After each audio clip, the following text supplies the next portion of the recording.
Ta tara tara ta tara ta ta tara tara ta tara ta ta tara tara ta tara ta ta tara tara ta tara ta. Saluditos mis queridos merlinianos, esto es un poco de todo con Merlin Lemur. Yo soy Merlin Lemur, así que bienvenidos a mi canal. En el día de hoy quiero presentarles una actividad que fue el 50 aniversario del descubrimiento del Centro Ceremonial Indígena de Tibes.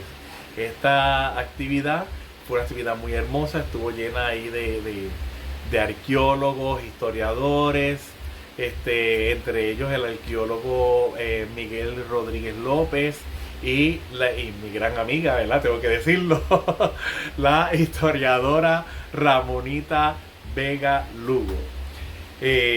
También estuvieron allí otros hermanos indígenas, ¿verdad? Siempre estamos allí dando la cara. Y me gustó que el arqueólogo Miguel Rodríguez nos reconoció, ¿verdad? Y dijo, mira, aquí están los hermanos indígenas, nos envió un saludito. Y eso es bueno porque reconocer que los indígenas estamos aquí, que estamos presentes, que nuestra cultura sigue viva, es sumamente importante y es sumamente valioso. Y el que él como arqueólogo y mi amiga historiadora, que aunque ella no habló, Ramonita no habló, pero también a pesar de ser historiadora, ella sabe dónde la historia está bien y dónde la historia está mal. Así que es de las buenas. Hay que entrevistarla un día. Así que nada, sin más preámbulos, vamos a la actividad, que la disfruten. Bienvenidos todos. A nombre de nuestra honorable magnífica alcaldesa del municipio autónomo de Ponce, del señor Iván Rodríguez, director del Departamento de Turismo, Cultura y Comunicaciones, y de parte también del personal del Centro Ceremonial Indígena de Tibes, le damos la más cordial bienvenida. Agradecemos su asistencia y el apoyo a la actividad. Hoy celebramos el 50 aniversario del descubrimiento del Centro Ceremonial Indígena de Tibes, un lugar lleno de historia, memoria y resistencia. Este importante hallazgo fue posible gracias al paso de la tormenta Eloísa, un evento atmosférico que el 16 de septiembre de 1975 provocó fuertes inundaciones en la región, dejando al descubierto valiosos materiales arqueológicos que revelaron uno de los yacimientos más importantes del Caribe y de Puerto Rico. Antes de comenzar este momento clave, queremos repasar brevemente otros dos eventos que también marcaron profundamente al centro.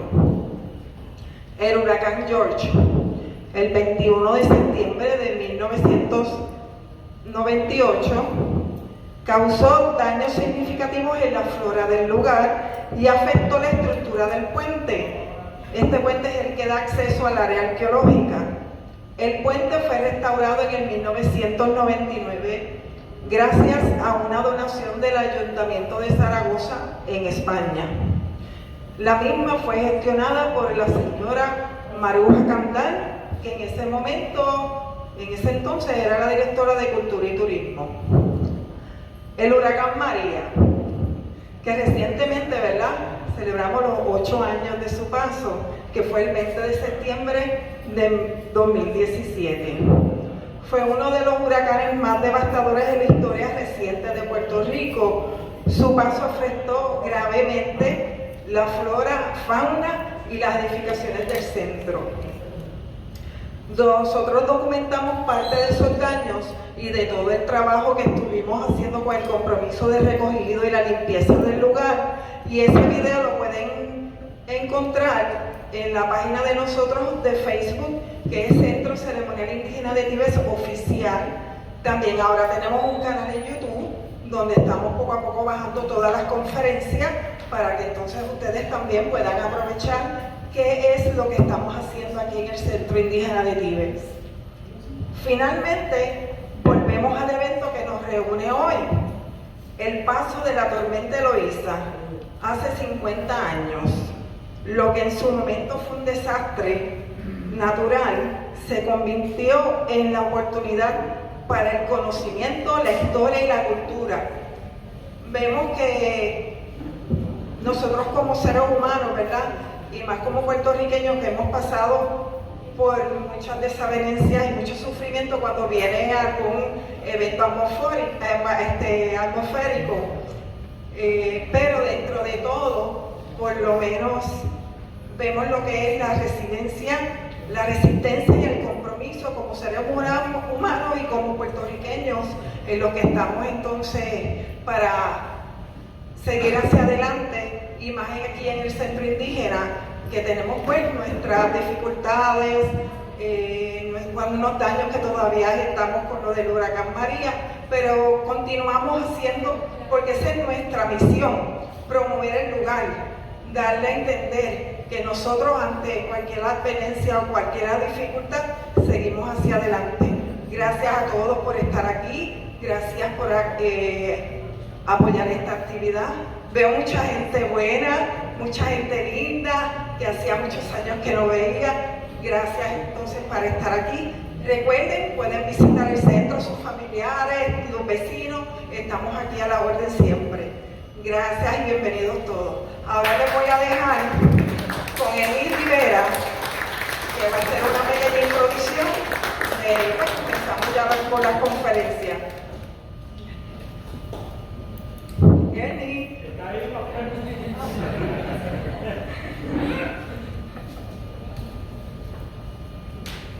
Saludos, buenos días a todos.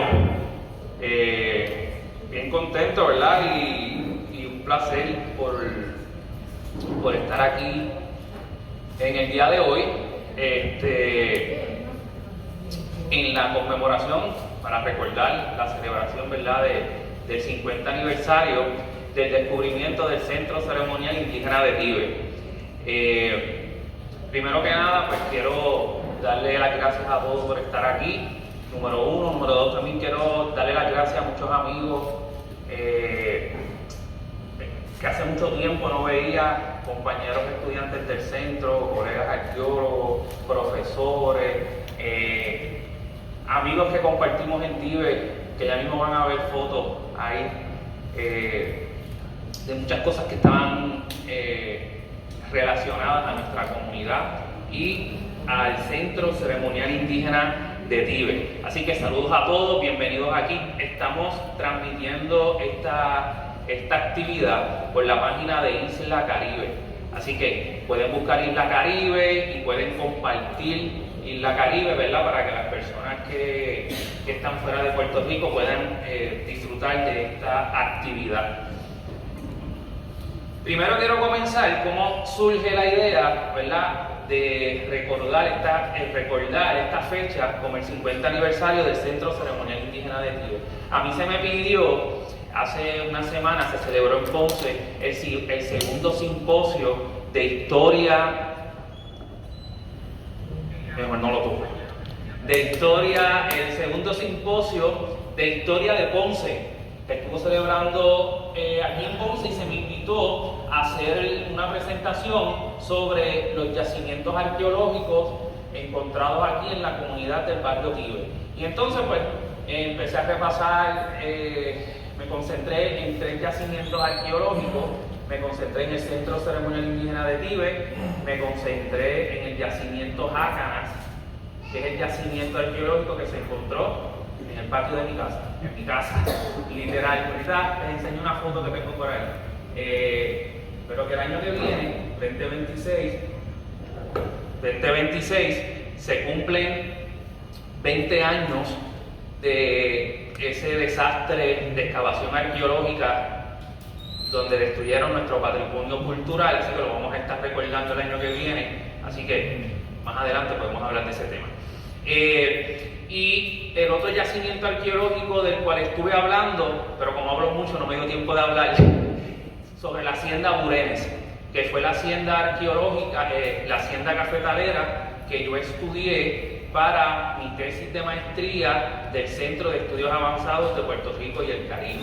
Y creando esa presentación, me percato de que en 1975, estamos en el 2025, son 50 años de la tormenta Eloísa, ¿verdad? Y posterior a la tormenta Eloísa es que se descubre, se da a conocer lo que es el Centro Ceremonial Indígena de Tíbet.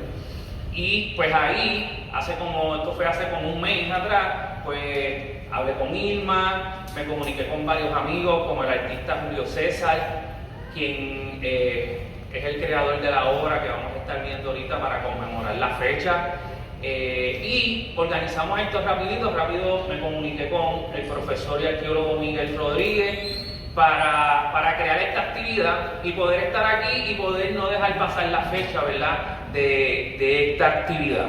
Así que quería explicarle un poquito, ¿verdad?, cómo fue el surgimiento de esta actividad.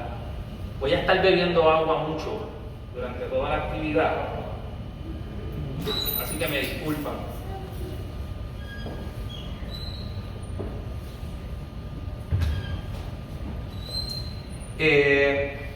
Y para comenzar entonces con la actividad, quiero reconocer, ¿verdad?, como mencionó Irma, el Centro Ceremonial Indígena de Tíbet se descubre para la década de 1970, 1975, ocurre la tormenta Eloísa. Es una tormenta que, aunque pasa al norte de Puerto Rico, trae mucha agua, y esa agua y esas lluvias trajeron muchas inundaciones. Por ejemplo, hay unas fotos de Utuado que se puede observar los carros uno encima del otro, casi encima de las casas. Así que fueron grandes inundaciones que provocaron, ¿verdad?, esa tormenta que pasó por Puerto Rico. Y yo crecí escuchando muchas historias de cómo es que se descubre el lugar, y no debemos olvidar a don Luis Hernández, ¿verdad? Don Luis Hernández, todavía su familia vive aquí al lado, en estas casas que están en el estacionamiento. Ahí vive la familia de Luis Hernández. Y don Luis Hernández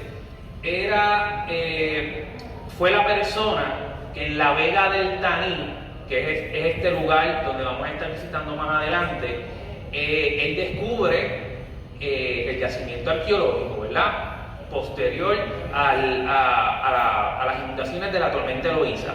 Don Luis Hernández era un agricultor, se dedicaba a hacer hogueras de carbón, así que en esa Vega del Taní él hacía hogueras de carbón. Así que después de la tormenta él tenía que regresar aquí a ver sus hogueras de carbón, y es a raíz de esto que comenzó a ver concheros, esa acumulación, ¿verdad?, de conchas. Empezó a ver alineamientos de piedra, empezó a ver cerámica, comenzó a ver cerámica histórica, pedazos de ladrillo también, ¿verdad? Y eso llamó la atención, ¿verdad?, de don Luis Hernández. Y es ahí, a raíz de don Luis Hernández, he escuchado dos versiones de cómo entonces se da a conocer. Una de las versiones que he podido recoger menciona sobre una sociedad arqueológica del oeste de Puerto Rico que, haciendo estudios en esta región, llegó a este lugar, llegó a donde Luis Hernández, y él le habló del sitio y él los llevó al lugar, ¿verdad? Y que posterior a ese primer encuentro, aquí en la Universidad Católica, la Sociedad Guainía, quien aquí está presente, Eduardo Questel, miembro fundador de la Sociedad Guainía. La Sociedad Guainía, gente, son los que estudiaron, los que entraron a este lugar, lo despejaron y lo dieron a conocer al mundo ya científicamente, ¿verdad? Y tenemos a uno de sus originarios aquí, que tiene un fuerte aplauso.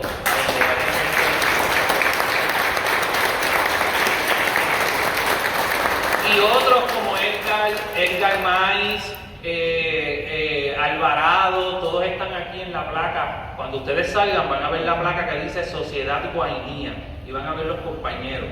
Y entonces es la Sociedad Guainía entonces la que llega a este lugar y lo da a conocer al mundo. Pero quería, bien importante, reconocer a don Luis Hernández, ¿ok?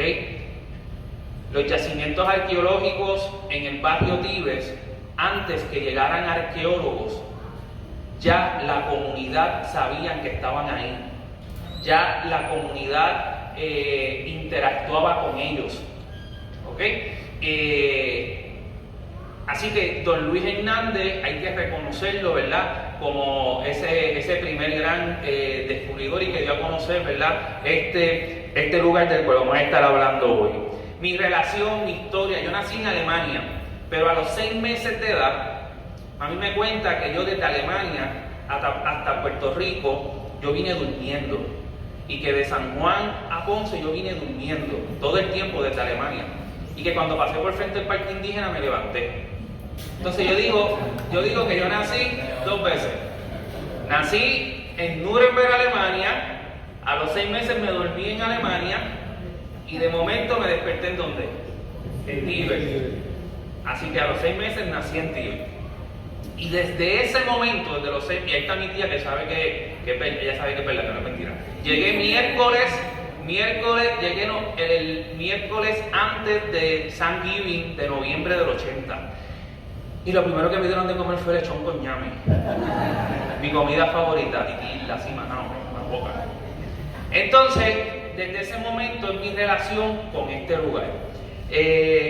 Hay fotografías mías que no las conseguí, pero hay fotografías mías yo siendo bebé dentro del estanque de las tortugas, cuando habían tortugas, o jugando en las regaderas de agua que antes habían en los jardines del parque indígena. Así que yo desde pequeño he tenido una relación bien cercana con el Centro Ceremonial Indígena de Tíbet. De hecho, más adelante, cuando esté explicando las fotos, me van a ver yo chiquitito interactuando en el Centro Ceremonial Indígena de Tíbet. Mi presentación yo la titulé El barrio y su relación con el Centro Ceremonial Indígena de Tíbet. ¿Qué yo quiero decir con eso? ¿Cuál era la relación de nosotros, la relación de la comunidad con este lugar, con el Centro Ceremonial Indígena de Tíbet? Y como les mencioné, nuestra relación, la relación de la comunidad con los yacimientos arqueológicos en Tíbet no vienen desde ahora, no vienen desde que es el centro ceremonial, no viene desde que se descubrió el yacimiento Jácana. Mi bisabuelo impactó directamente el yacimiento Jácana cuando araba el terreno. El arado chocaba con las piedras y ellos sacaban las piedras y las amontonaban en un lugar. Y mi primo tiene una piedra que tiene petroglifos, pero ¿por qué fue? Porque el arado chocó y esa piedra la utilizaron para aguantar una pared de piedra. Y cuando quisieron hacer el camino más ancho, empezaron a excavar para hacer el camino más ancho, se encontraron con la pared de piedra que había hecho mi bisabuelo. ¿Con piedras de dónde? Con piedras del yacimiento arqueológico que el arado había impactado. Es para que ustedes vean cómo la reutilización de los elementos por siglos. Y esa relación, desde ese principio, es la relación de la comunidad con este lugar. Mi tío abuelo se llamaba Anastasio Pérez, le decían Tasio Huevo, porque era chiquito. Tasio era un agricultor que tenía su conuco, que tenía su tala sobre el yacimiento Jácana. ¿Ves? Él impactaba indirectamente ese lugar donde hacía más de 1000 años habían personas viviendo. Porque quiero que ustedes sepan que en Tíbet hay gente viviendo por lo menos desde el año 300 antes de Cristo hasta hoy. O sea, en Tíbet hay gente viviendo ininterrumpidamente del 300 antes de Cristo hasta hoy. Y así lo dice la evidencia arqueológica. Así que esos fueron los primeros arqueólogos. Los primeros arqueólogos en interactuar con estos yacimientos arqueológicos fueron los miembros de la comunidad, fueron mis antepasados. En estas fotos que tenemos aquí, van a ver varios momentos que se vivieron aquí en el Centro Ceremonial Indígena de Tíbet.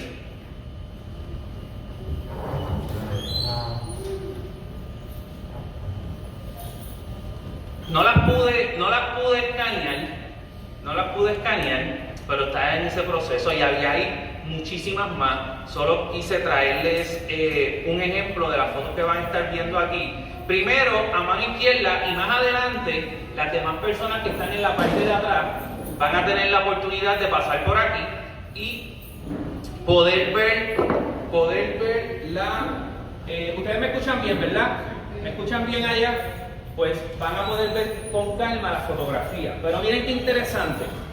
Se descubre en 1978, pero se inaugura en el año de 1982. Se inaugura en el 1982. Y para inaugurar el Centro Ceremonial Indígena de Tíbet se llevó a cabo una obra. Y la obra se llamó La Muerte de Joconuco. La Muerte de Joconuco. Así se llamó esa obra. Y lo interesante es que los actores, el director, productor, maquillista, escenógrafo, toda la producción 100% de Tíbet, de residentes de la comunidad. Mami es la que van a ver ahí, acostado con los Joconuco, el Boique, el médico brujo de los gemelos, de los Velázquez, Beto Velázquez, Luis Pérez, Luis Mincho, el director, productor, escenógrafo, regidor de escena, luminotécnico, mi padrino, Jesús Giorgi, Pucho, ¿verdad? Libretista, de todo. Y ahí pueden ver esas fotos bien interesantes. Entonces, en la foto que está en el medio de la muerte de Joconuco, van a ver en el fondo hay unas personas, ¿verdad? ¿Quiénes son esas personas? Ahí está mi tía, Titi Nieves. Al lado está mi primera novia, Zaina, con mi primera suegra, Milta. Al lado está Alex Caballo, o Alexander Pérez Caraballo, Alex Caballo. Está Joel, que le decíamos Joel Quijá, está Chavo. Así que es para que ustedes vean, los actores eran de la comunidad y los primeros que están ahí viendo lo que está sucediendo eran personas de la comunidad. Así que están viendo esa integración, como les dije, a esas mamis. ¿Se acuerdan de Menudo? ¿Se acuerdan del disco Una Aventura Llamada Menudo? Que el disco era como amarillo al frente, era un avión, estaban todos al frente ahí con humo, y estaba Súbete a mi moto, oh, Coqui, esas canciones. Pues Menudo, cuando estaba súper pegado, 1983, 1984, porque no fue la inauguración y yo salgo en la foto, pero ya no tengo 5 años, así que tuvo que ser 83, 84. Menudo vino aquí. Aquí pueden ver a Johnny Lozada, pueden ver a Xavier, pueden ver al grupo Menudo, el que estuvo en el pic, antes que llegara Ricky Martin, sino el grupo Menudo, el heavy, eran los número 1 en Latinoamérica, los que se metieron en Brasil y llenaron 2 o 3 estadios del Maracaná. Esos tipos vinieron al Centro Ceremonial Indígena de Tíbet, estuvieron aquí. Aquí pueden ver fotos, los pueden ver ellos bailando en el Tucayeque. Van a tener la oportunidad cuando vengan aquí de observar y ver los bohíos famosos que habían aquí, que eran hechos por personas del barrio, por trabajadores de aquí del parque indígena, pero que eran del barrio, eran de la comunidad, ¿ok? Ese conocimiento todavía quedan algunos vivos, ¿verdad? De cómo hacían esos bohíos. Así que van a tener la oportunidad de verlo y me van a poder ver también a mí ahí con 3 años, 4 años más o menos.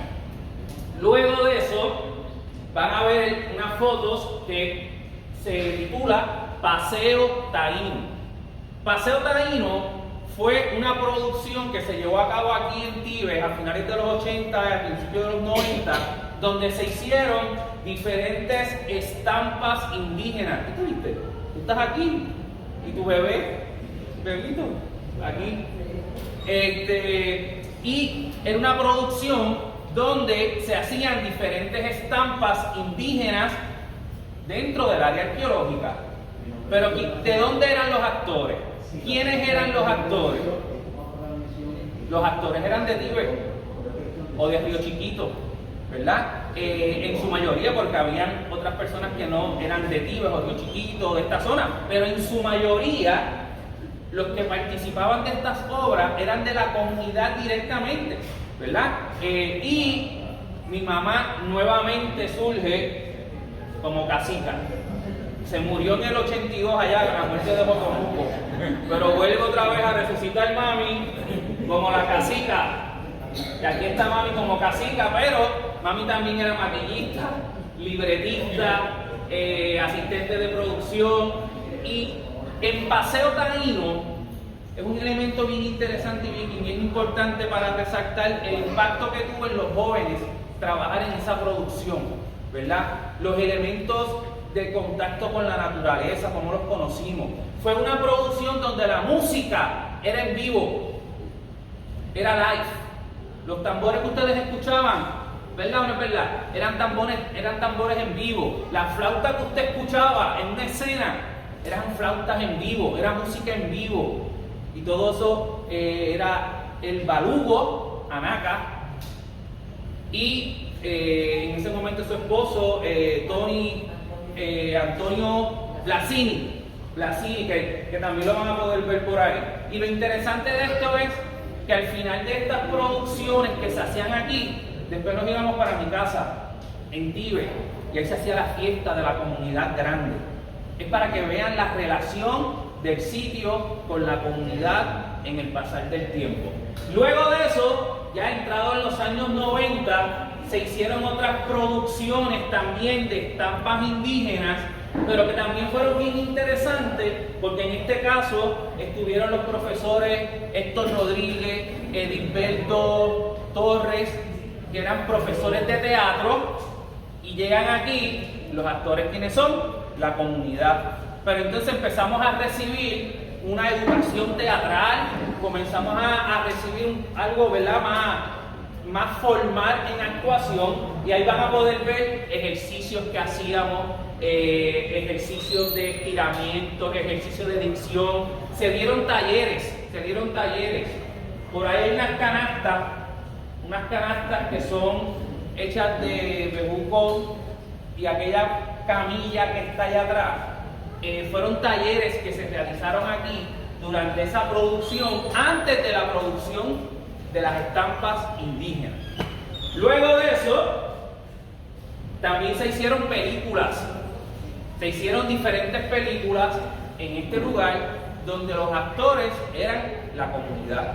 Es interesante porque mi mamá jugó un rol bien importante en eso, porque mi mamá era la maestra de la escuela de la comunidad. Y entonces, pues mi mamá se convirtió como en la cazatalento del barrio, y ella era la que traía a todos sus estudiantes aquí para participar de todas estas obras que ustedes ven aquí, de todos estos, de todas estas actividades que se llevaron realizadas aquí en la comunidad. Aquí pueden ver yo me acuerdo este día, una película donde estaba Daniel Lugo, y mami bien emocionada porque ese era su artista y esa cosa, Daniel Lugo, en una de esas producciones aquí en el barrio. Así que les quería presentar, ¿verdad?, hablarle un poco sobre esa relación de nosotros aquí en la comunidad de Tibes, como residentes de la comunidad, cómo nosotros este lugar ha impactado. Pero como les dije, no solamente desde que es un lugar arqueológico abierto al público, desde nuestros ancestros. El papá de mi tatarabuelo, don Ildefonso Collazo, vivía en Tibes. Era mulero, tenía mulas, iba al pueblo y subía con mercancía. ¿Ves? Y esa relación de la comunidad con estos lugares y estos sitios arqueológicos persiste hasta el día de hoy. Así que, nada, si tienen alguna pregunta, solamente quería hacer algo rapidito, dar un resumen, un contexto de nosotros la comunidad, cómo vemos este lugar que está aquí. Para nosotros era tradicional, yo me acuerdo, hoy es domingo, ¿verdad? Pues hoy yo bajaba con mi abuela por ejemplo, a la misa en la catedral. Y después, ella salía de la catedral y se compraba un snack de pechuga en church frente a la catedral. Yo los otros días pedí un snack de pechuga y la nena me miró así, porque ya eso no existe. Y entonces, cuando subíamos por aquí, me acuerdo, la abuela Paula empezaba a decir, mira esa guagua de Hormiguero, mira esa de Calley, mira esa de San Juan. Y veníamos viendo las diferentes guaguas escolares que habían aquí al frente de los diferentes pueblos que venían. Así que, nuevamente, gracias por estar aquí. Ahora los voy a dejar con una persona, si no tienen preguntas, ¿verdad?, relacionadas a esto que está aquí, cuando ahorita los que están atrás vayamos a movernos, pues van a tener la oportunidad de ver las diferentes fotos, las diferentes imágenes. Por aquí. Muy bien.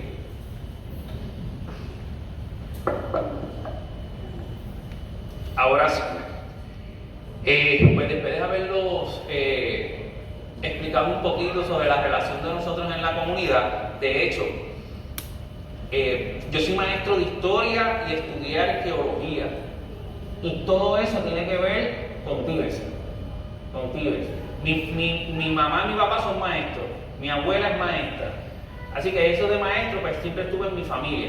Y entonces, yo desde pequeño crecí escuchando sobre que donde nosotros vivíamos eran lugares arqueológicos, eran lugares de indios. Eran lugares de indios, porque mis tíos abuelos, los que trabajaban en la finca, ellos veían y sabían lo que estaba pasando y eso me lo decían. Y yo desde pequeño me iba a excavar, me iba a buscar. Y cada vez que yo encontraba un pedazo de cerámica, pues eso era como una evidencia de lo que yo escuchaba dentro, por ejemplo, del colmado Collazo, cuando yo escuchaba a los viejos hablar, ¿verdad? Entonces, todas esas cosas es lo que me llevan a mí a ser maestro de historia, estudiar arqueología en el Centro de Estudios Avanzados de Puerto Rico y el Caribe, y hoy ser guía turístico de Isla Caribe y contar todas estas historias y caminar por estos lugares, ¿ok? Así que, gracias. Se fue la presentación, ¿verdad? Y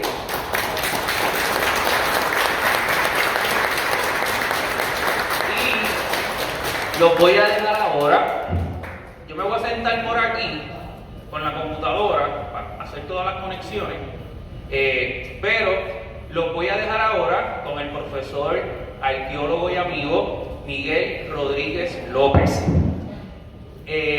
Miguel Rodríguez López siempre hace lo mismo. Cuando le pido la biografía le dice, profesor de historia y arqueólogo.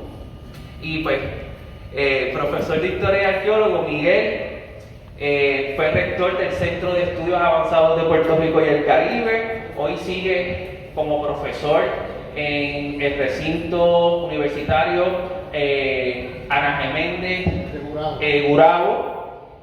Miguel ha sido uno de los principales arqueólogos de Puerto Rico, ha excavado en diferentes yacimientos arqueológicos donde han escrito o han reescrito la historia precolonial puertorriqueña. Y quiero contar dos anécdotas de Miguel, voy a contar tres. La primera, en el Centro de Estudios Avanzados de Puerto Rico y el Caribe, cuando primera vez hicieron la maestría en arqueología, yo pertenezco al primer grupo, pero solamente iban a escoger 25, un grupo pequeño, ¿verdad?, para trabajar ese grupo, era un grupo pequeño. Y entonces, cuando yo llegué, yo era como el 29, y recuerdo que en la entrevista, pues yo fui al MAU, yo quería que me entrevistaran, y yo llevé todos los artículos de periódico y fotografías que yo tenía del yacimiento Jácara, y con eso enamoré a Miguel. Así que fue el número 29 en el Centro de Estudios Avanzados. La otra anécdota de Miguel, el compañero está aquí, sabe que es verdad, es que si Miguel como rector del centro, yo nunca supe cuál era la oficina de Miguel. O sea, la oficina de Miguel, yo nunca supe cuál era la oficina. Eran los banquitos del centro, o bebiéndonos un café afuera. Esa era la oficina de Miguel. Y la tercera anécdota es que cuando Miguel cumplió 60 años, subimos al mural de Sama en Jayuya. Y ahí vimos el sol de Jayuya. Tú estabas, ¿verdad? Tú estabas con Yacha.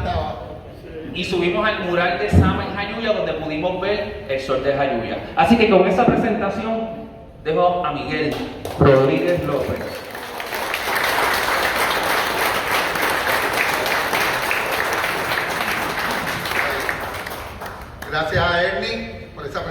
organización.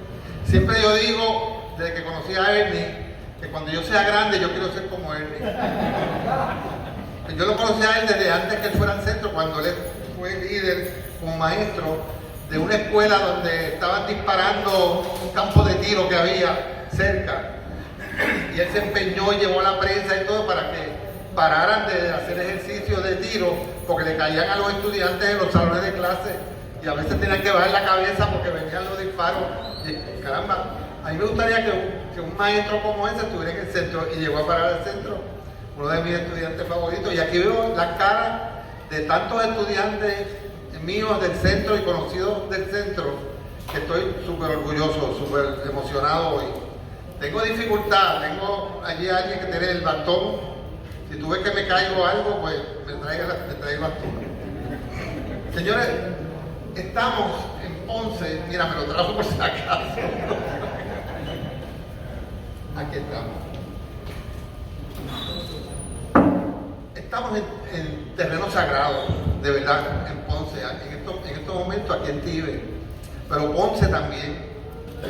Si hay algún lugar, una región de Puerto Rico que tiene una gran importancia arqueológica precolombina, es esta zona de Ponce.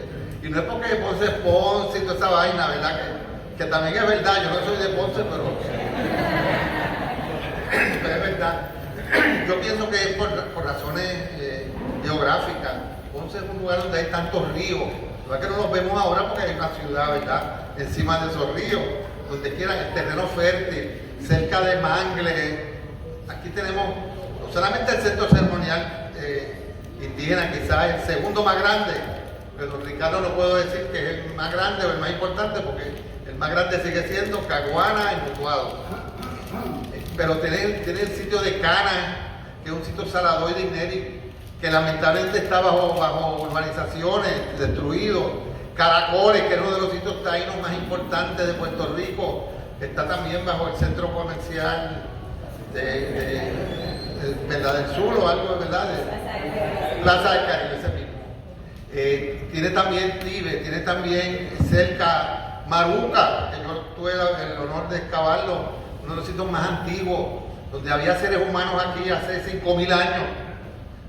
Me acuerdo que el alcalde en aquel momento, yo estuve excavando Maruca, Churumba, ¿verdad? El memorable Churumba, me dijo, entonces quiere decir que aquí habían personas hace 5.000 años atrás. Entonces yo puedo decir, entonces por ahí no hay problema, que los primeros puertorriqueños eran ponceños. Y bueno, no tanto, ¿verdad? No tanto, ese es estirar un poco, pero realmente él tenía razón en el sentido de que en Ponce había gente hace 5.000 años atrás, ¿verdad? Antes que descubrieran o fundaran Caparra o San Juan y todo eso. Y yo creo que lo que nos hace conscientes es la importancia que tiene esa historia antigua, que a veces los historiadores menosprecian un poco, ¿verdad? No todos. Aquí tengo una historiadora por aquí muy buena amiga, que aprecian y respetan nuestra historia antigua. No hay una historia, ni una prehistoria, ni una historia de los indios y la historia nuestra. Es la misma historia del pueblo puertorriqueño. Yo digo que el pueblo puertorriqueño surgió de hace 5.000 años y fue evolucionando hasta lo que somos ahora, hoy en día, ¿verdad? Y no podemos olvidar que esa parte de la historia antigua también es tan válida y tan importante estudiarse como cualquiera otra. Llegaron los españoles, sí, muy bien, obligaron a traer la población africana de verdad y la explotaron como esclavos, pero había una población aquí que quedó y está presente, y que lo digan todas las comunidades indígenas, ¿verdad?, indigenistas que hay en Puerto Rico, que lo diga nuestro DNA. Háganse los estudios de DNA mitocondrial y después hablamos. Los que no creen, ¿verdad? Yo tengo 9-10% supuestamente indígenas.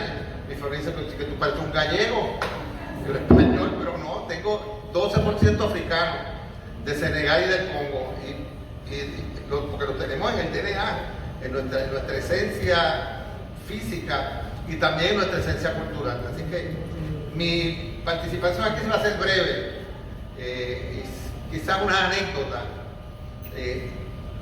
La historia de Tíbet está vinculada a la historia de los fenómenos naturales en Puerto Rico. Yo no quiero decir de los desastres naturales, porque como siempre se dice, los desastres naturales los hacemos los seres humanos. Cuando viene un acontecimiento natural, como un huracán, como un terremoto o una sequía, esas son cosas naturales, ¿verdad? Pero el desastre no lo ocasiona la tormenta, el desastre lo ocasiona el ser humano cuando lo que hace después, que no aparece, esconden las comidas, todas esas cosas, ¿verdad? Todavía 10 años después, casi 8 años después de María, estamos todavía bregando con eso, ¿verdad? Así que es importante recordar que la historia de Tibes también está vinculada a los fenómenos naturales. Un fenómeno natural descubrió a Tibes en esta época, pero también un fenómeno natural lo ocultó y obligó que los residentes de Tibes se mudaran de aquí en los años, ¿cuándo fue? Más o menos, como el año 900, 1000 después de Cristo, hubo un fenómeno, tiene que haber sido una lluvia o posiblemente una inundación, como la que ocurrió aquí, que descubrió Tibes, ¿verdad? Como la tormenta Eloísa o María, que obligó a que los residentes indígenas de Tibes se mudaran de aquí, porque no existe aparentemente un poblamiento de lo que llamamos cultura taína en esta región, en este lugar, pero lo hay más arriba, donde vive Bernie. Se mudaron allá arriba a unos kilómetros, ¿verdad? ¿Cuántos kilómetros de aquí? 1, 2, como 5 kilómetros arriba, y hicieron su población, poblamiento allí. Yo por lo menos creo que eso fue lo que pasó, ¿verdad? En términos que abandonaron, no murieron, se subieron retirar cuando vino la tormenta, y luego vieron que esto estaba muy inundado y se mudaron a un lugar quizás un poco más seco, ¿verdad? Así que vemos que, ¿verdad?, cómo es que los acontecimientos de la naturaleza descubren, ocultan, vuelven y descubren, ocasionan movimientos poblacionales, históricos, y marcan nuestra historia. Y que no diga, ¿verdad?, que los que han estudiado la historia, y está Ramonita, están otros historiadores aquí, que saben, ¿verdad?, cómo el impacto que tuvo en la historia de Puerto Rico el huracán Salciriaco, creo que fue un año después que llegaron que la invasión americana. Yo creo que fue más impactante que la misma invasión. Y luego San Felipe cambió el país totalmente. Lo cambió tan fuerte como fue María también en épocas modernas, ¿verdad? Que todavía estamos sufriendo las consecuencias de la migración, de los problemas sociales, familiares, las universidades, todo. Pero por lo menos tenemos, ¿verdad?, la historia aquí registrada y bien preservada. Esta historia antigua de Tibes, yo creo que al igual que el centro ceremonial de Caguanes Utuado, ha sido posible preservarlo porque el Estado, el gobierno, en este caso el municipio, adquirió los terrenos. Pero hay que estar en guardia.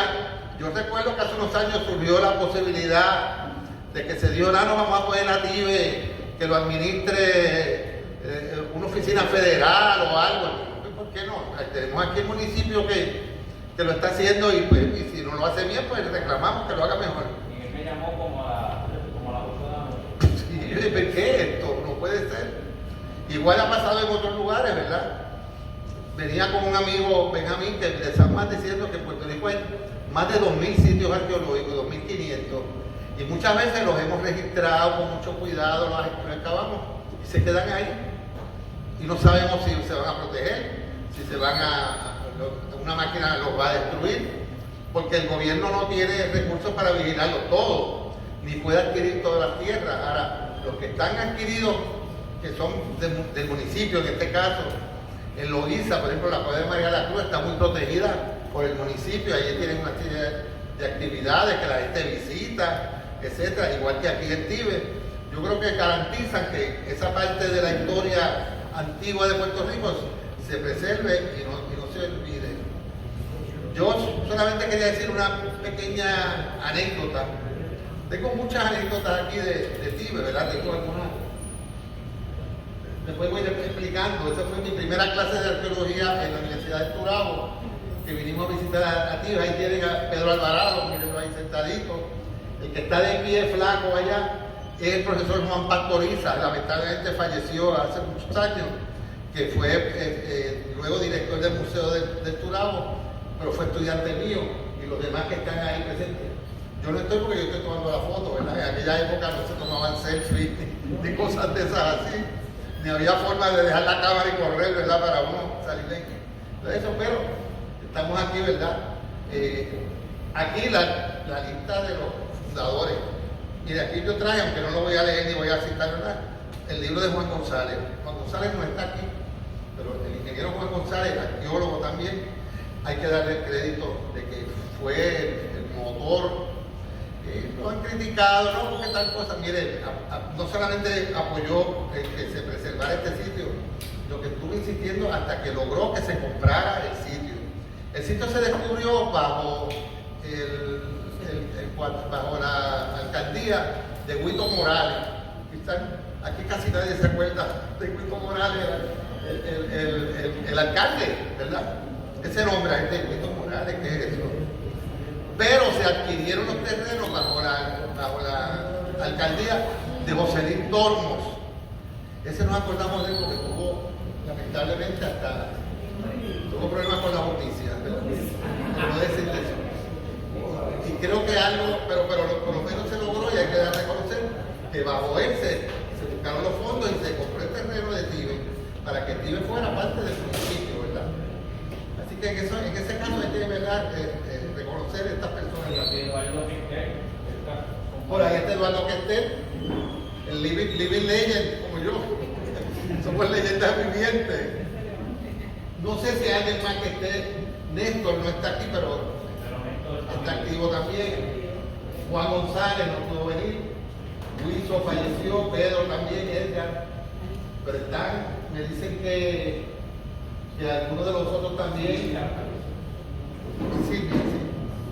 Pero son los fundadores y siempre tenemos que reconocer lo que en un momento quizás que no era simpático ni era agradable, defender nuestra herencia indígena, nuestros yacimientos arqueológicos, perdieron la pelea para que se hiciera, para que se defendiera. Eso pasó no solamente en Puerto Rico, en Europa, en otros sitios. A veces nosotros vamos a España o vamos a Italia y decimos, esta gente que bien defiende los sitios históricos. Mire eso, ¿usted se cree que los reyes anteriores decían, un de esos antiguos, destruye eso, vamos a hacer algo nuevo? También había esa idea también, ¿verdad? Muchas de las ruinas, de las cosas que quedan antiguas, es que estaban bajo tierra y se libraron, ¿verdad?, de los reyes católicos, de los reyes italianos que creían todo lo viejo, por lo general, la gente quiere cambiar algo nuevo, dejar algo nuevo. Y después resulta que rescatamos eso de la tierra Pompeya. Nadie quería saber de Pompeya, una cosa ahí que se acordaba la gente que había habido una ciudad allí. Hasta que de casualidad se descubrió Pompeya. Ahora Pompeya es bueno, yo fui un viaje especial a Italia, fui a Pompeya. Y es impresionante, ¿verdad?, ver todo eso. Igual aquí, miren, uno de los proyectos que auspició la Sociedad Guainía. La Sociedad Guainía no solamente se encargó de Tíbet, auspició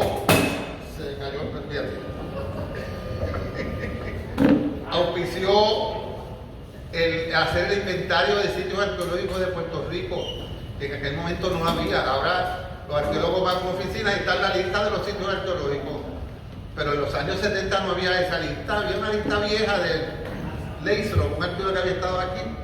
Luego Ovidio Dávila y otros más habían añadido algunas, y habían, qué sé yo, 100 sitios arqueológicos, ahora hay como 2.000 o 2.500.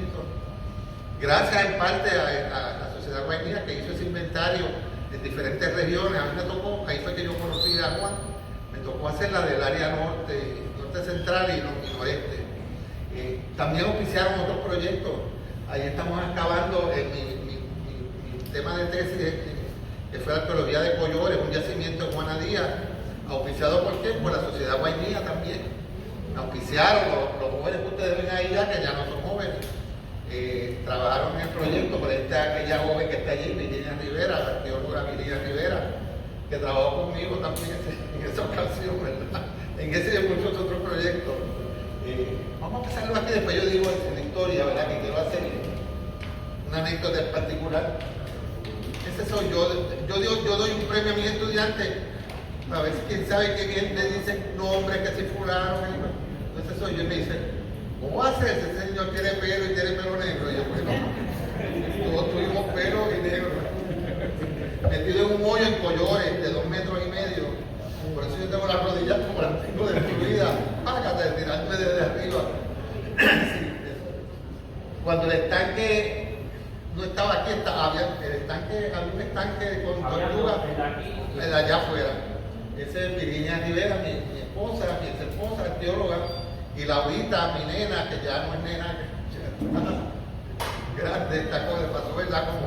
Como a él, que crecieron, pero venía aquí, y ese es un amigo que falleció también, Gustavo Fred, que trabaja conmigo con su nene, cuando veníamos aquí a Tibe, en el momento estoy hablando de los años 80 al principio, etc.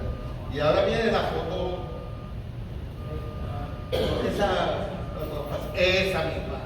Esa foto yo la tengo registrada como 1978. Una foto donde están un montón de arqueólogos importantes de la arqueología del Caribe en aquel momento. Si yo lo puedo identificar ahí, Juan González, luego el señor grande de la camisa blanca, Clifford Evans y Betty Meller, la señora que está ahí detrás, que eran expertos en arqueología del Amazonas. Manuel García Lévalo, cuando era jovencito, el doctor Gospantel, que está ahí detrás, Irving Rouse, que era el maracachimba de la arqueología del Caribe, que estableció los estilos cerámicos, todo eso. Luis Saler, que también falleció.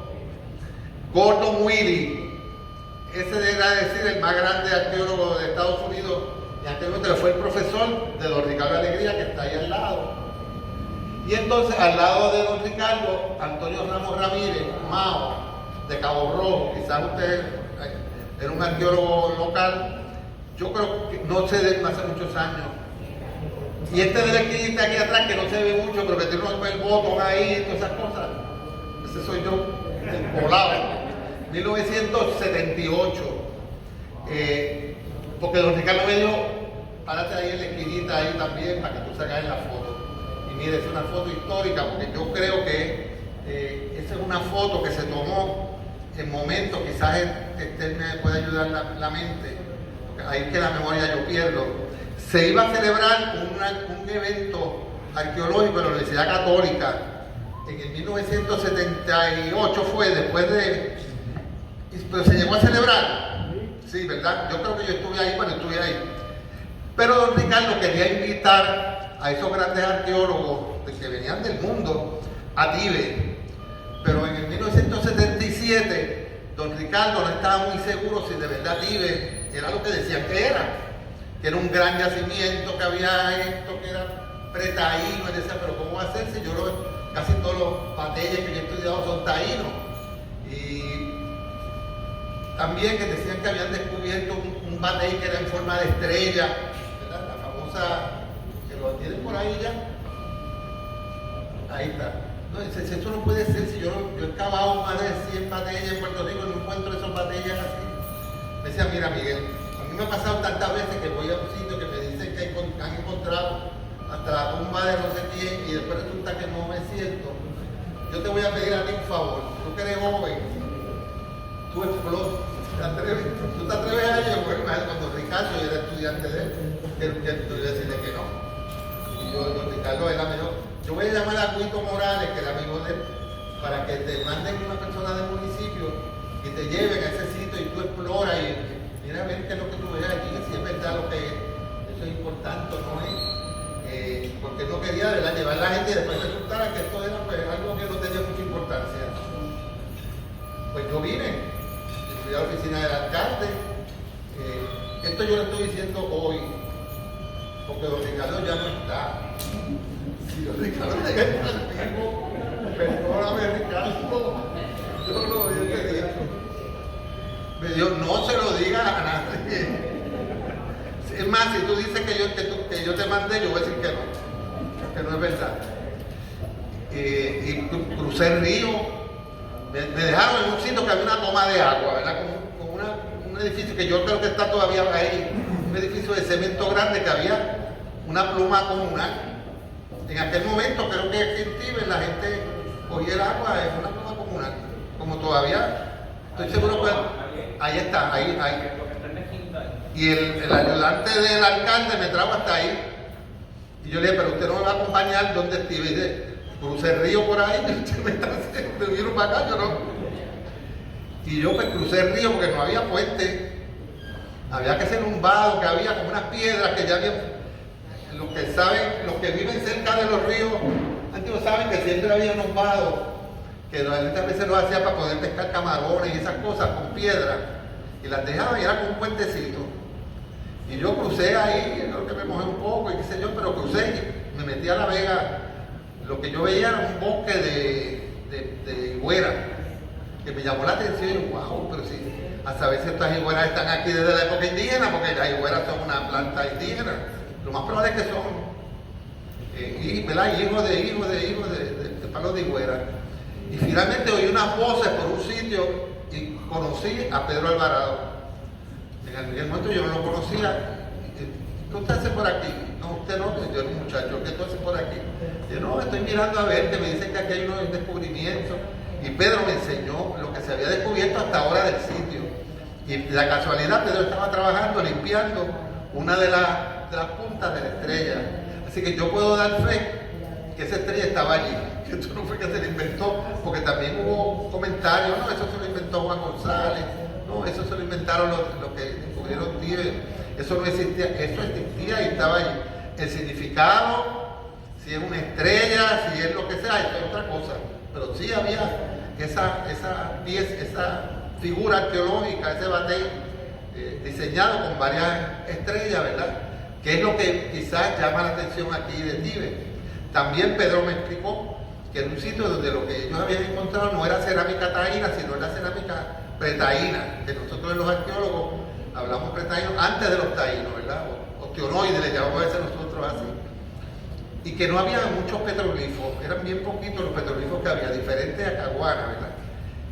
También no se habían empezado a encontrar osamentas, pero luego se encontraron, aquí hay uno de las grandes cementerios indígenas que se acaba en Puerto Rico, es en Tíbet.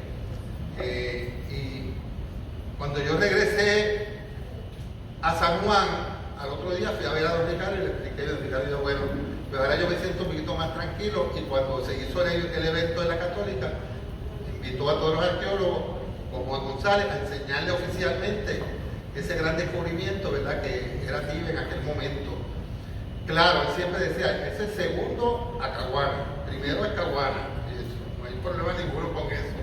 Yo diría que son tan importantes uno como otro, pues a veces los arqueólogos, aquí hay muchos arqueólogos jóvenes que me alegro mucho, y eso me lo enseñó don Ricardo también, ¿verdad? Los arqueólogos viejos nos enseñan esas cosas.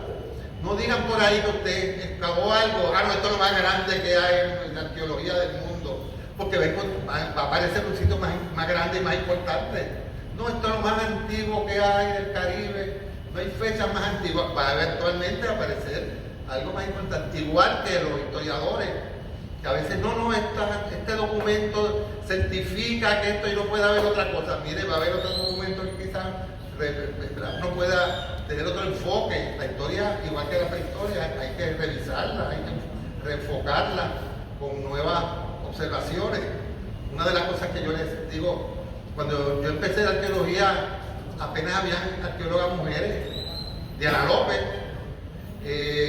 ¿quién más? Aquí había una joven de Ponce que le interesaba la arqueología, Virginia, porque era bravísima, y me dijo, no, yo soy arqueóloga, voy a ser arqueóloga también. Pero ahora, si usted saca cuenta, hay más arqueólogos que arqueólogos. Y hay incluso una disciplina dentro de la arqueología que le llamaban Gender Archaeology, no sé cómo se llama ya en español, que enfoca la visión de la arqueología desde el punto de vista de las mujeres. Porque es que los arqueólogos lo que hacemos a veces cuando reconstruimos reconstruimos la historia de los varones, de los caciques, de los guerreros y eso. y la mitad de la población, como decían los chinos, la mitad de la población aguanta el cielo y nosotros no lo estudiamos, ¿verdad? Porque las mujeres, no, eso es lo que hacían en la cocina, se encargaban de los hijos, la educación, el trabajo, la agricultura, ¿qué más? Y aguantarle la vaina a los maridos, ¿verdad? También a los caciques. Pero realmente hay nuevas visiones de la arqueología que yo creo que poco a poco vamos a ir haciendo. Igual que en el campo de la arqueología ahora, ¿verdad? Que yo cuento, don Ricardo pues aceptó, incluyó en su libro que había que él hizo de la batalla de Puerto Rico, su tesis, incluyó los descubrimientos nuevos de aquí en Tíbet, y incluyó unos míos también, que lo incluyó también, un centro ceremonial no tan grande como Tíbet, pero bastante grande, que yo descubrí en Trujillo Alto, y ahora está bajo tierra, que no sé ni dónde está.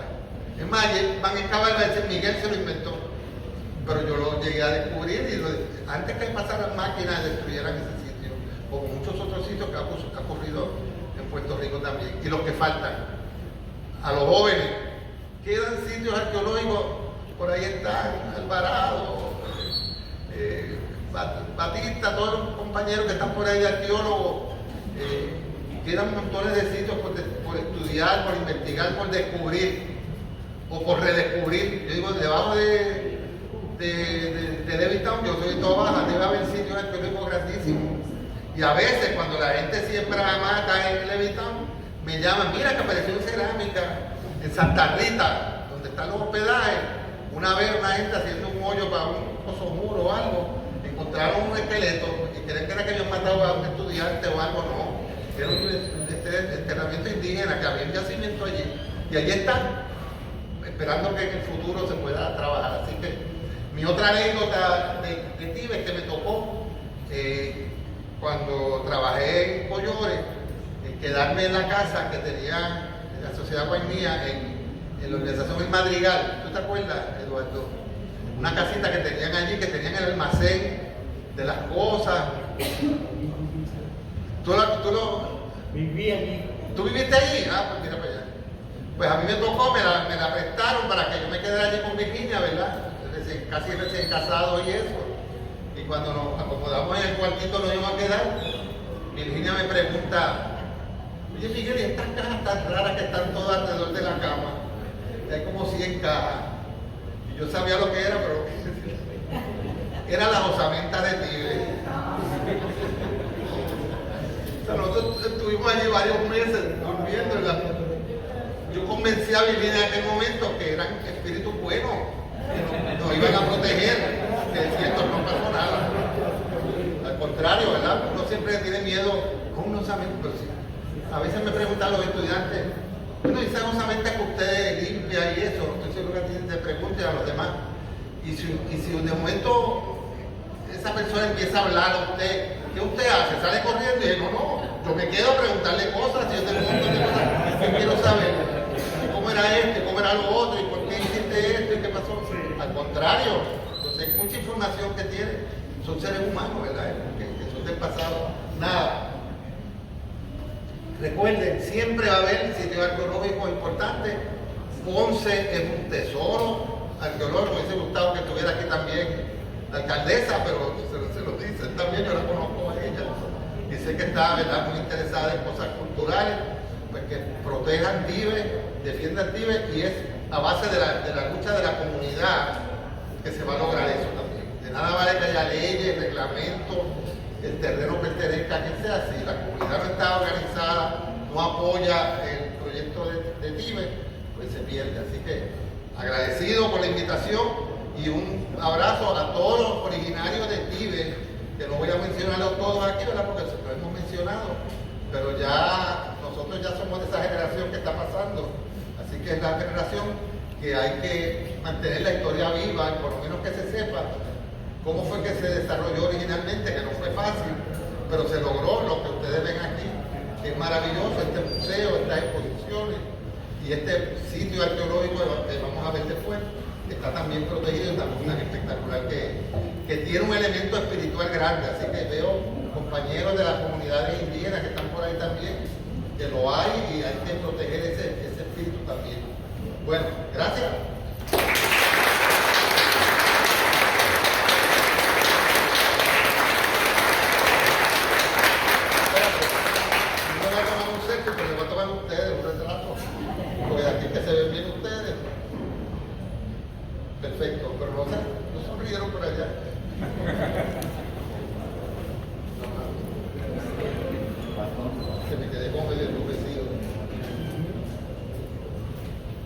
Gracias a Miguel, ¿verdad?, por su presentación. Y antes de salir a la parte arqueológica, quiero dejarlo con Irma, porque vamos a tener un recorrido, ¿verdad?, que va a ser un recorrido que lo hemos titulado, lo hemos enfocado, Tibes, botánico, arqueológico, astronómico, donde vamos a tocar esos tres temas. En la parte botánica vamos a estar con Nori, que está por aquí, que nos va a estar hablando sobre todo relacionado a la botánica. Y voy a dejar entonces a Irma para que presente a Luis, que nos va a estar hablando sobre la parte astronómica. Pero antes de salir allá, es importante que lo escuchemos para poder entrar en contexto de lo que vamos a estar viendo allá.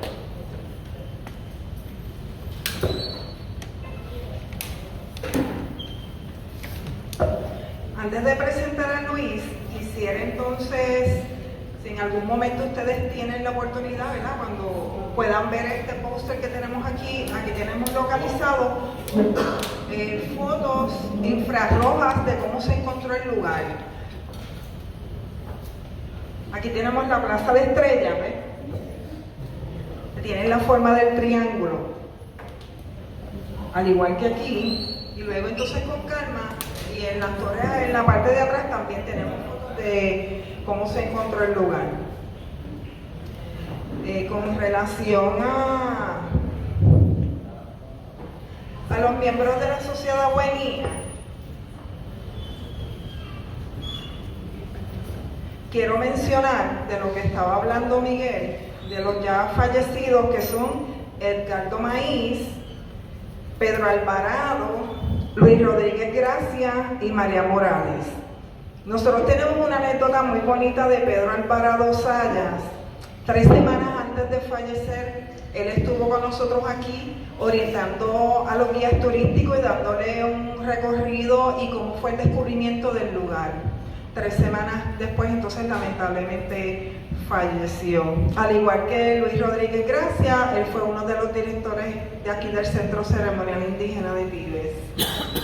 Ahora les voy a dejar con Luis Martínez. Él es guía turístico del municipio por más de 20 años, lleva alrededor de casi 14 años aquí en el centro.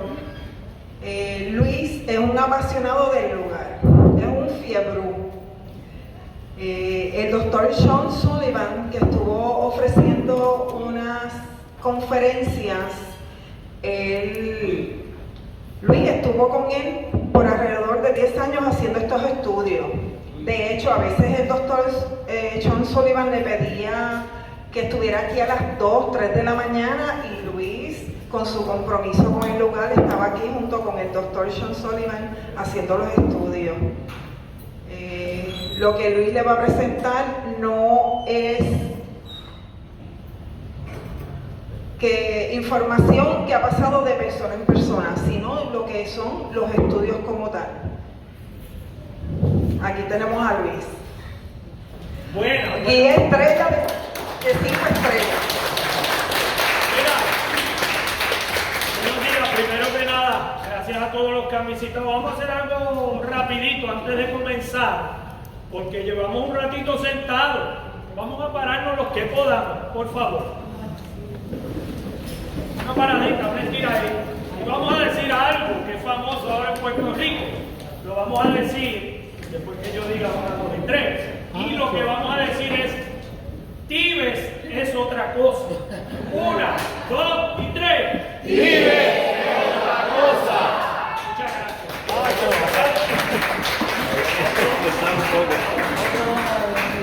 Sepa, para que den tiempo, para que den tiempo.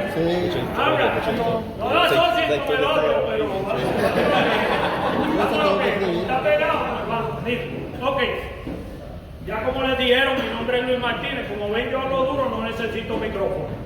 Pero el estudio de que vamos a hablar ahora es algo que se ha ido manifestando y estudiando hace 10 años.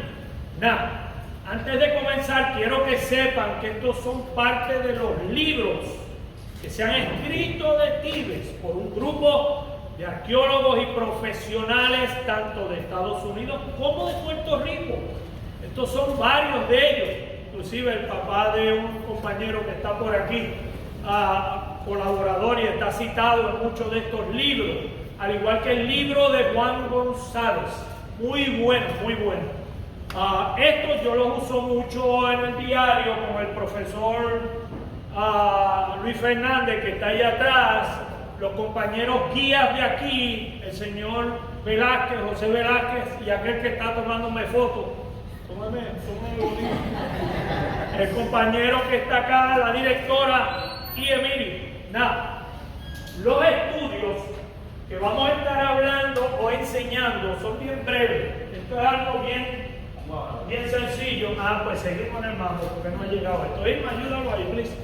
Es que hay que poner un... Ya está. Ok, pues ahora empezamos. Nada, quiero que sepan, es un estudio que llevamos 10 años.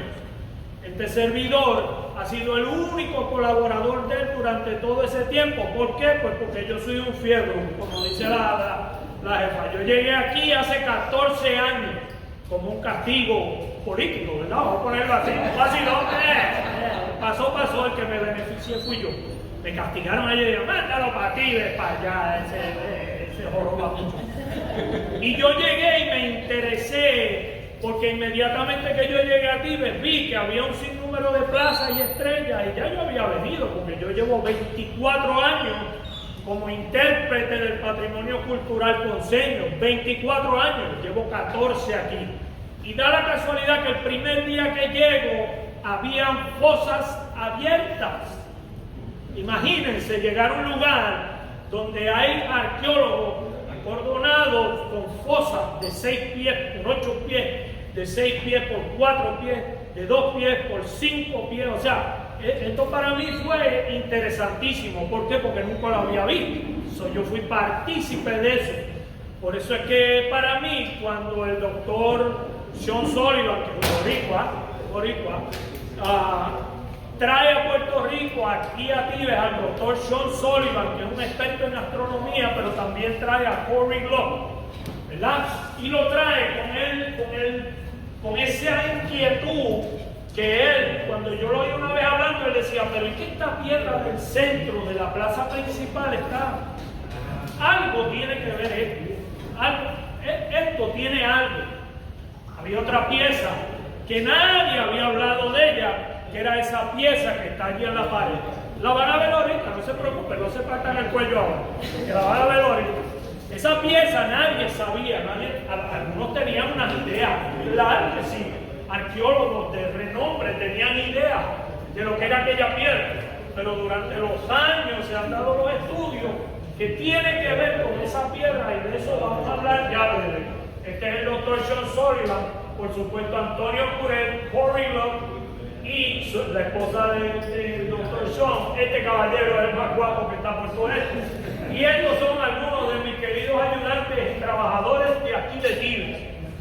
Me han tenido que cargar mesas para escucharme a mí, tú sabes, decir, espérate que tengo que pararme aquí a tal hora, a tal fecha, para coger esta medida, porque por eso es que está esa pieza ahí. Ok, eso fue lo que inicialmente se vio en Tibes. Vamos al próximo slide, porque creo que es de la plaza. Perfecto. Esta fue la inquietud de Sean Sullivan a principio. Esta fue la inquietud. ¿Por qué esa piedra en el centro de la plaza principal? ¿Por qué? Tiene que haber una... Porque tú no vas a poner algo así por puro chiste, no. Eso demuestra otra cosa. Y yo oí al señor, al señor Miguel, arqueólogo, y a Emi hablando con ese orgullo, y es verdad porque ellos estuvieron al principio. Yo sí les puedo decir que Tibes sí era una ciudad antes de llegar los europeos. Eso sí lo puedo aseverar por los estudios que yo he visto aquí. Esto era una ciudad aquí. Esto no era un mero batecito con un calle, no. Esto era un lugar, una ciudad. Nada. Sean se dio la tarea de observar esta piedra, pero notó que había unas aperturas y un empedrado aquí. Eso lo vamos a ver cuando vayan a la área arqueológica, lo más seguro yo voy a estar allá. Y van a notar que hay un sinnúmero de piedras al frente de esta acera. Son 7 piedras. 7 piedras. Pues da la casualidad que por ahí en el mismo medio de las 7 piedras hay una acostada del sol durante una época del año que lo vamos a ver. Pero hay otra parte. Hay una parte, no sé si en el próximo slide. Ajá, míralo aquí. El batey de una hilera. El batey de una hilera fue otra cosa que tuvo a los arqueólogos. Y perdonen si camino aquí, que a lo mejor no ven. Déjame quedarme aquí, es que yo soy así. Miren, ese batey causó revuelo. ¿Por qué? Porque mucha gente, yo oía a los arqueólogos hablando, no, a lo mejor fue una estructura que no se desarrolló bien, o le faltó algo, o no le encontraron. Sullivan llegó aquí, yo me acuerdo cuando él me hizo venir la primera vez de madrugada, que era a las 4 de la mañana, y es una oscuridad por ir para atrás, que eso, olvídate. Y él me dijo, mira, ese batey de una hilera no es simplemente 31 piedras, que son los que están ahí, lo pueden contar cuando vayan allá atrás, son 31 piedras que están solitas. Entre medio de ese batey de una hilera y esta calzada y de esta piedra, hay una piedra aquí que está solita también. Sullivan se dio a la tarea porque él, con el tiempo, a principio, él no tenía Stellarium Software, eso salió para el 2018. Nada, nosotros empezamos en el 16, o 2 años después surge el Stellarium Software, porque entonces él puede hacer unas cosas en su casa con la computadora, usando estas posiciones, y puede actualizar y decir, mira, por aquí sale el sol a cierta época del año. Pues él me llama emocionado y me dice, mira Luis, ese batey de una hilera, porque durante todo ese tiempo él me envió un instrumento a mí que se llama el Brompton Compass. El Brompton Compass es una piececita que muchos de ustedes tienen que haberlo oído, una pieza verde con una brújula y unos grados. Y él me envió eso, entonces me llamaba y me decía, mira Luis, te vas a parar en tal lado y vas a alinear en tal lado y me vas a enviar los grados. Y yo lo hacía. Él me dice, esto tiene que ver con la salida del sol durante los solsticios y equinoccios, porque sabemos, ya definitivamente lo vamos a ver ya breve, pero hay otras cosas que suceden y aquí él los marca, no sé si se ven las horas completas. Ahí. Ustedes ven estos grados.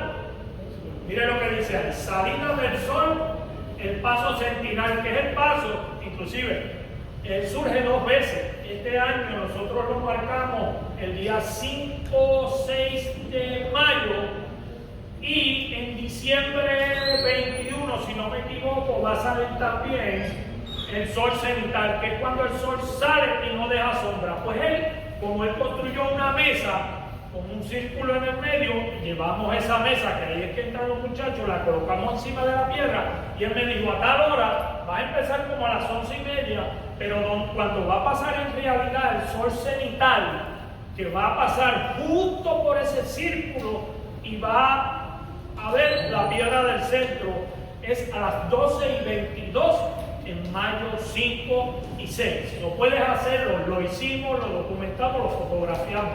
Yo fui parte de eso y él estuvo aquí para ese tiempo, pero la otra vez no pudo estar y lo hice yo con los muchachos.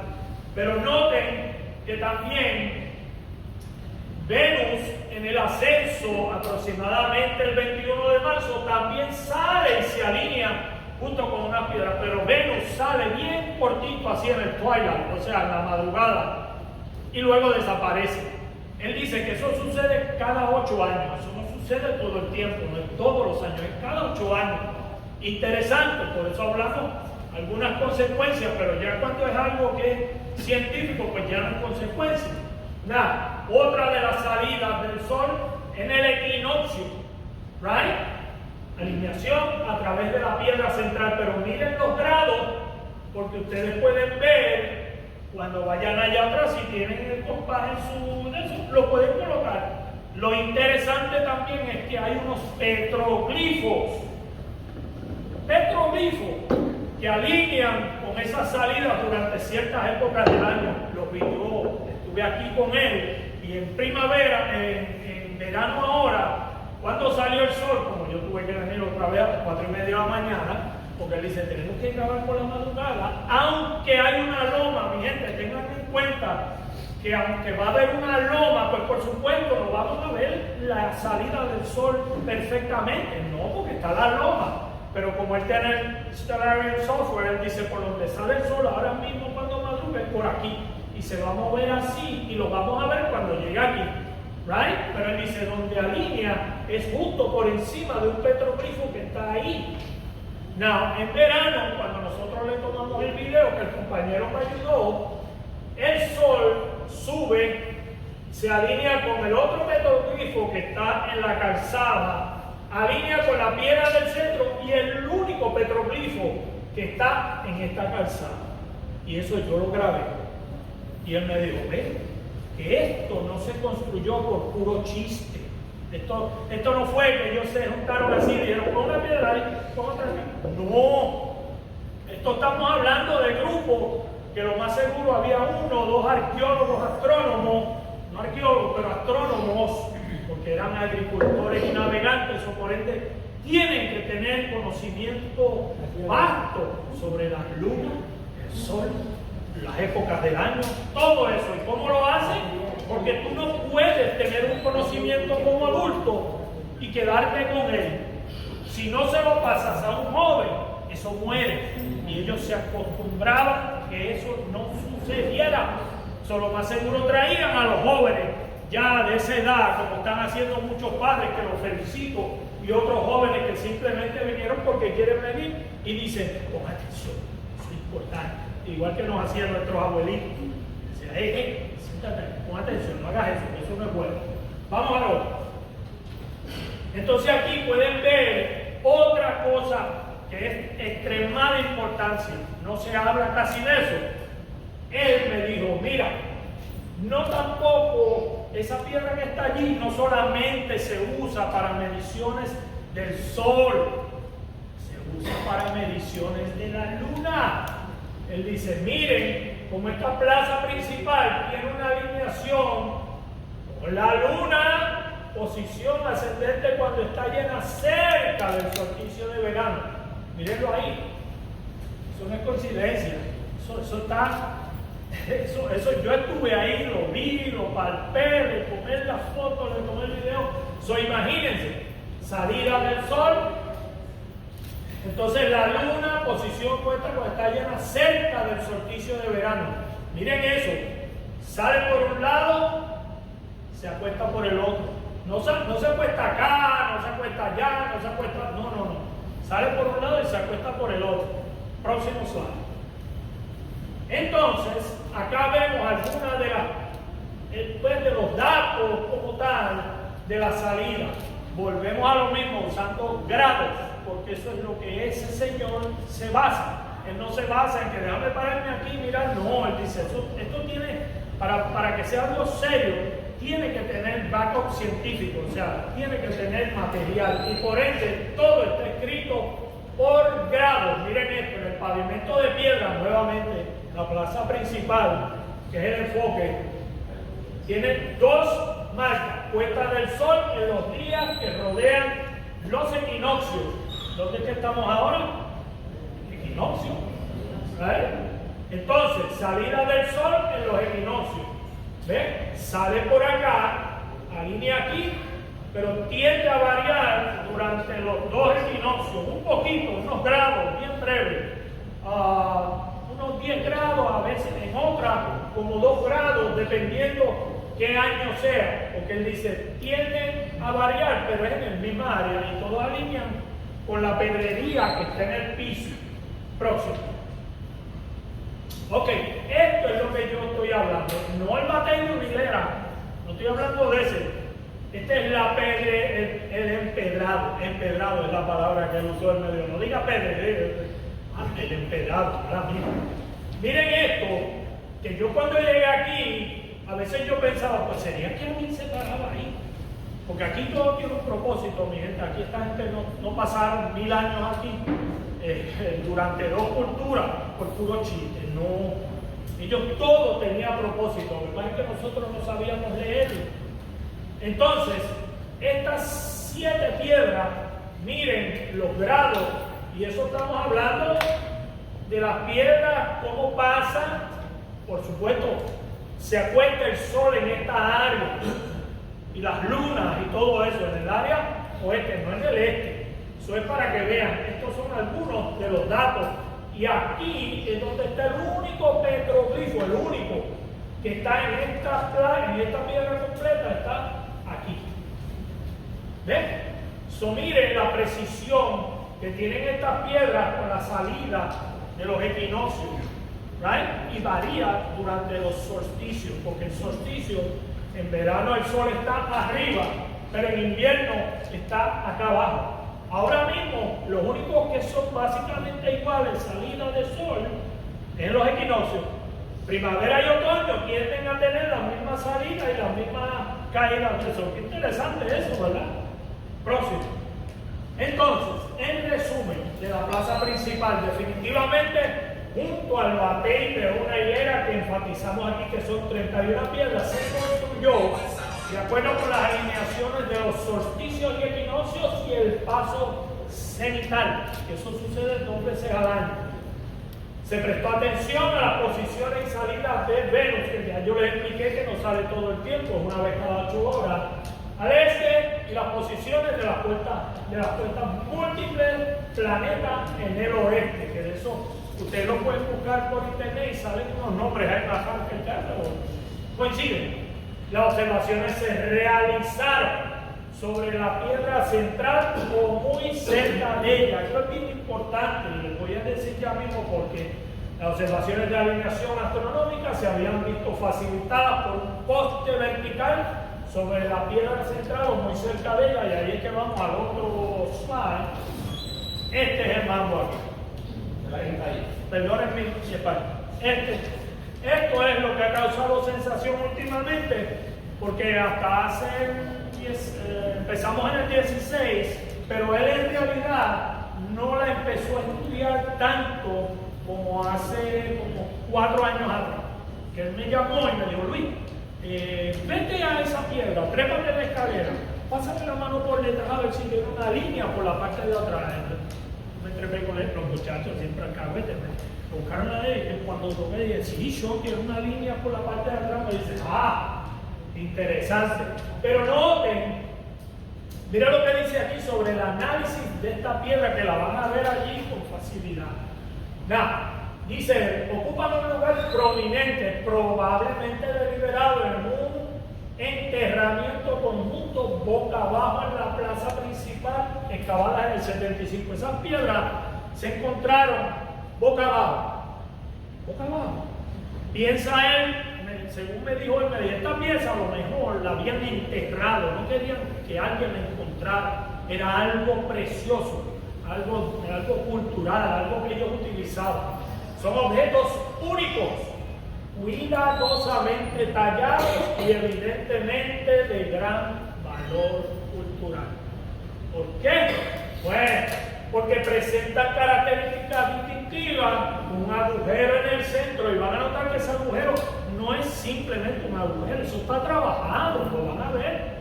Eso está trabajado. Alguien tomó el tiempo de pasarle o coral o algo para gastarlo, pero es un círculo perfecto. Miren lo interesante de lo otro. El corte en línea recta. Eso es increíble. Eso no fue que lo dejaron caer, pártelo y hazle así. No. Y con alguna herramienta, no sé si un espinazo de pescado que es afilado. Yo he caminado en la playa, a veces me he encontrado espinazos duros. No sé. La cosa es que ellos trabajaron esa línea con un propósito, pero le dejaron el centro. Y entonces se presentaban grabados superficiales que incluyen marcas únicas a cada lado, así como arcos recíprocos en cada piedra. Escuchen, son similares pero diferentes. Miren este. ¿Por qué tener esos triángulos? ¿Por qué tener esta línea? ¿Por qué tener esta línea al lado de acá? Porque entonces tienes otro triángulo aquí. ¿Por qué nosotros tenemos una plaza que parece un sol?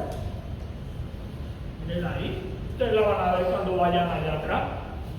Una plaza como ninguna otra en el Caribe, ninguna. Pues entonces vamos al otro slide. en el análisis, ¿verdad? Lo que dice es la hipótesis. Él dice, un poste vertical, porque acuérdense, él no encontró un poste con esa piedra. Está lloviendo. ¿Y por qué eso es importante? Aquí no hay nadie, ¿eh? ¿No? Nada, entonces nada. Escuchen, ya estamos terminando casi, que ese es el cue. Ok, un poste vertical a través del agujero central funcionó como un gnomón, que yo nunca supe lo que es eso. Un gnomón es un indicador, es una palabra griega. Sí, yo sé que ellos no lo saben, ellos decían, búscame el palo. Ponme el palo ahí, porque si no esto no va a funcionar. Pero ¿qué pasa? Él dice, esta pieza, ya vemos que esto es un instrumento, pero este instrumento sin esa piedra, sin esa pieza de madera, no te va a funcionar. No va a funcionar. Porque lo que es importante de esto, y aquí ven una foto de los estudios que hicimos, es la sombra. Es interesante. No, imagínense.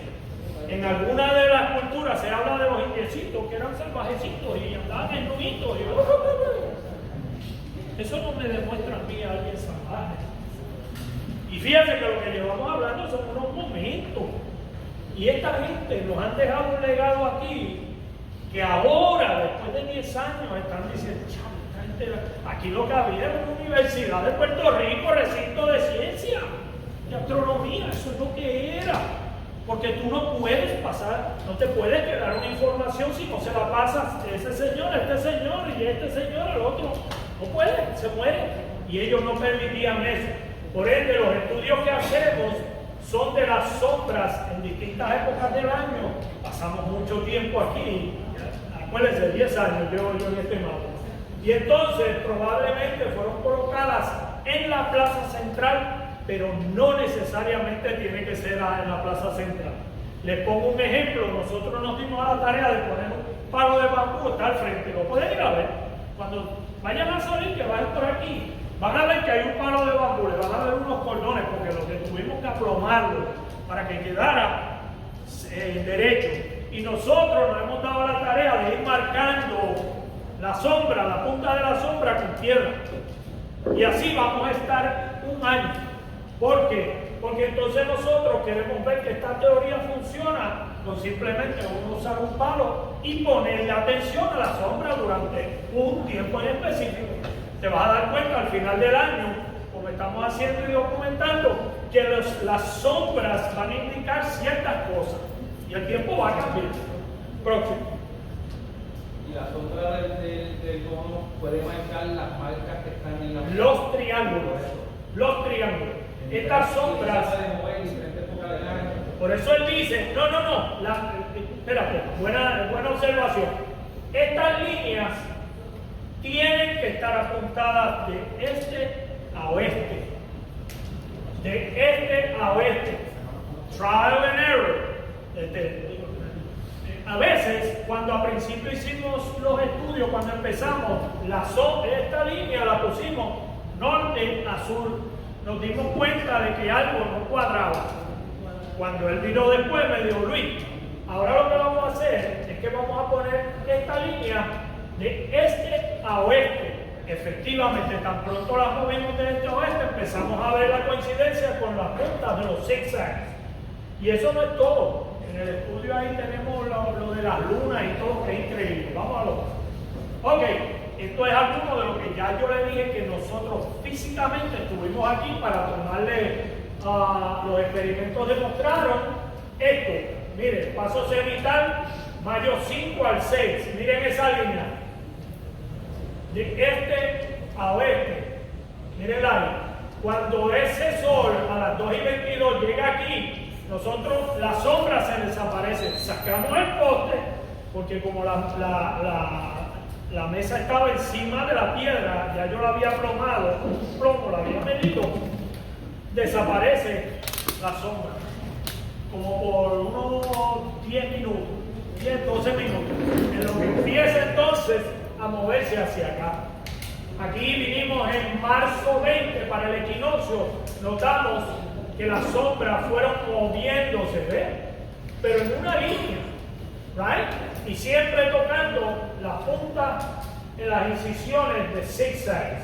En solsticio de verano notamos que sí corría por la línea del collar como tal en una de las partes. So ya vemos que las sombras sí son importantes.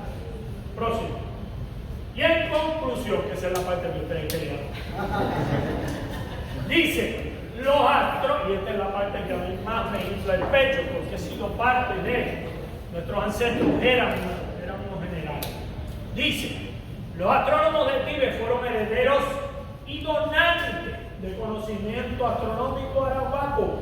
Las alineaciones astronómicas de la plaza principal, junto con los movimientos solares y lunares registrados en las piedras del calendario, construyeron el calendario sofisticado y preciso. Y sí es preciso. El calendario astronómico, casi con toda seguridad, estaba integrado con los ciclos ceremoniales, sociales, culturales, matrimoniales, qué sé yo, cuántas cosas hay. ¿Por qué? Porque era importante reunirse aquí. Este lugar todavía es la hora que nosotros colectamos montones de piezas de vacía, montones, y no excavamos nada. Es que sale de la tierra, de todos los estilos, desde osteonoides, salaloides, huecas, ¿cuál fue la que el compañero y yo, que a veces nos relajaban, el tetetra, que es del estilo de Guayanilla? O sea, aquí se encuentra tanto material que indica que aquí venía gente de todos lados para reunirse y hacer cuánta negociación había. Las piedras del calendario fueron diseñadas para ser fácilmente comprendidas por cualquier persona con conocimiento astronómico. Eso estamos hablando de los viejitos, los adultos, ¿verdad? Los que tenían ese conocimiento. Y probablemente desempeñaron un papel en la enseñanza de la siguiente generación de astrónomos. Ya con eso yo creo que es. Mira, a ver. Muchas gracias.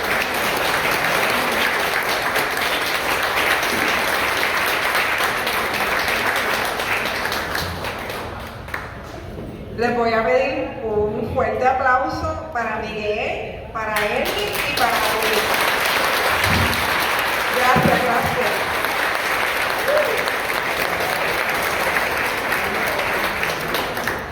Los invito a que cuando vengan aquí al centro y quieran un recorrido, lo pidan con él, que se van a divertir y la van a pasar muy bien, aparte de dar una buena información, ¿verdad?, del lugar. Pues entonces ya hemos dado por terminado el área de la conferencia. Julio, el artista, vas a por acá. Ahora lo que vamos a hacer ahora, vamos a presentar rapidito la obra de arte que conmemora la fecha, y entonces inmediatamente después de eso pues nos vamos a ir acomodando. Los que necesiten ir al baño van al baño, le vamos a dar 5 minutos y en 5 minutos nos vamos a encontrar todos abajo para comenzar ahí el recorrido entonces con Nori y con Luis y este servidor para ir a la parte arqueológica, ¿ok? Pero antes de eso vamos a presentar aquí. Les voy a presentar a Julio César, artista ponceño, creador de la obra que va a estar recordando esta fecha, y voy a dejar que les explique un poquito la obra. Yo apago el infocus ahora, así que los dejo con Julio. Cabe recalcar que él ha expuesto aquí en el Centro Indígena de Tíbet hace como 20 años, ¿verdad? Como 15 o 20 años le estuvo exponiendo aquí. Pues lo dejo entonces. Saludos, buenos días a todos. Yo vengo de un barrio que está por aquí cerquita, es un río, se llama Río Chiquito, un río que conecta con el río Portugués. Yo siento un vínculo, ¿verdad?, bien grande con esta comunidad de Tíbet y con la comunidad indígena. De hecho, yo soy sobrino de un guía que está por ahí, Ramón Almodóvar, que cariñosamente se conoce como Mon. estaba comentando ahorita que como por 35 años estuvo trabajando aquí. Los otros días yo vine con él y estaba viendo las fotos que están en la parte de atrás. Y pues yo recuerdo que cuando yo iba a casa de mi abuela en el Río Chiquito, pues yo veía todas esas fotos. O sea, el entorno pues, estaba relacionado con lo indígena. De hecho, mi abuelo, el papá de Mon, sus características eran como un indígena. Mi abuela, mi bisabuela también. Y pues yo siempre pues compartía en este entorno. Mis hijos, yo tengo 2 hijos y son de esta comunidad de Tíbet. Las raíces, ¿verdad?, son de 2 barrios de aquí de la comunidad. O sea que esta comunidad para mí es bien importante y es bien pertinente. Y cuando Ernie me dijo sobre hacer, ¿verdad?, esta pieza para conmemorar el 50enario del descubrimiento del Centro Ceremonial Indígena de Tíbet, pues yo estoy súper contento. Y para mí es un gran honor, ¿verdad?, un gran privilegio, un privilegio enorme, pues, poder ser parte y aportar mi granito de arena y ser parte, ¿verdad?, de este evento. Por aquí, ¿verdad?, lo que yo realicé es una imagen de una taína. La puse como en un sentido, ¿verdad?, reflexivo. Los elementos que están allí, no sé si pueden ver, donde dicen las palabras, la imagen, las letras, tienen la forma de una de las plazas, la plaza ovalada o la plaza que parece, ¿verdad?, como la forma del sol. Y entonces, aquí, si ustedes se fijan, la parte del frente, que esto parecen como unos metroglifos, pues es como si fueran las manos de ella, ¿verdad?, sacando, ¿verdad?, haciendo descubrir, ¿verdad?, estos elementos taínos que a través del huracán en aquel momento, del huracán de Loíza, pues se descubrió por ahí como si fuera, ¿verdad?, la parte espiritual, la que hubiera descubierto, haya hecho que volviéramos a conectar con nuestras raíces, ¿verdad?, con nuestros ancestros y demás. Y pues por ahí es que va la cosa. Y pues nada, pues como les mencioné, es un privilegio bien grande ser parte de esto y pues muchas bendiciones, ¿verdad?, a todos ustedes, la comunidad y todos los que están aquí presentes.